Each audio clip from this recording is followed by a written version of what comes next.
और ये कथा है किसकी? ये है धुंधकारी और गौकर्ण की कथा। अब घोर कलिकाल आया ही समझिए, इसलिए संसार में फिर अनेकों दुष्ट प्रकट हो जाएंगे। उनके संग से जब अनेकों सत्य स्वरूप भी उग्र प्रकृति के हो जाएंगे, तब उनके भार से दबकर यह गो रोपणी पृथ्वी किसकी शरण में जाएगी?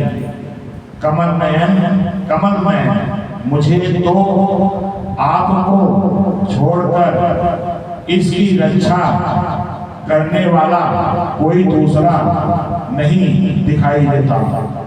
इसलिए भक्तवत्सल आप साधुओं पर कृपा करें, यहाँ से मत जाएं।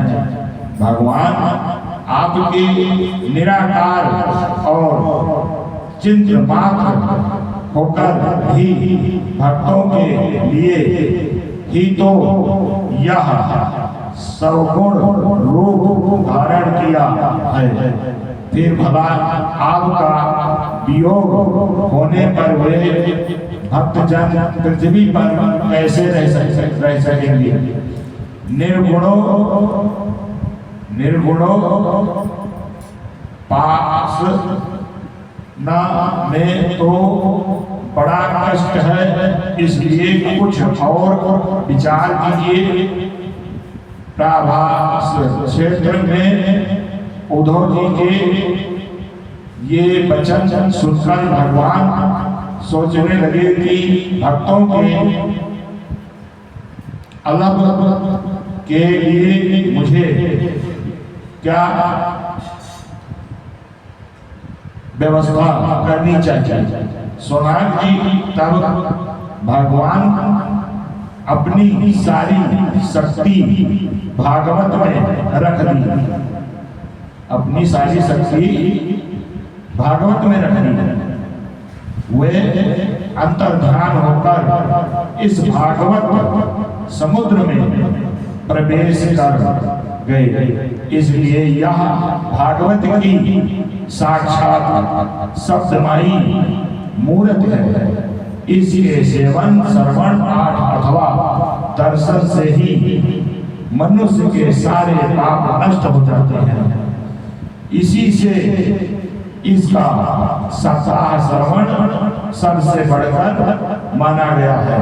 और कलयुग में तो अन्य सब साधनों को छोड़कर यही प्रधान धर्म बताया गया है। कलिक काल में यही ऐसा धर्म है जो दुख, दरिद्रता, दुर्भाग्य और पापों की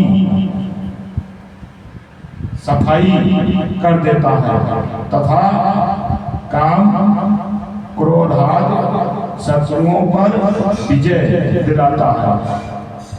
अन्यथा भगवान की इस माया से पीछा छुड़ाना देवताओं के लिए भी कठिन है। मनुष्य तो इसे छोड़ भी कैसे सकते हैं? अतः इससे छूटने के लिए भी सप्ताह श्रवण का विधान किया गया है। सूत जी कहते हैं, सोनाग जी जिस समय संकाद मुनीश्वर इस प्रकार सप्ताह श्रवण की महिमा का बखान कर रहे थे, उस सभा में एक बड़ा आचार्य हुआ। उसे मैं तुम्हें बतलाता हूँ, सुनो। बोले श्रीमद् भागवत महापुराण की जय, बोले श्री भक्तवत्सल भगवान की जय। जय श्री राम, जय श्री राधे, राधे राधे।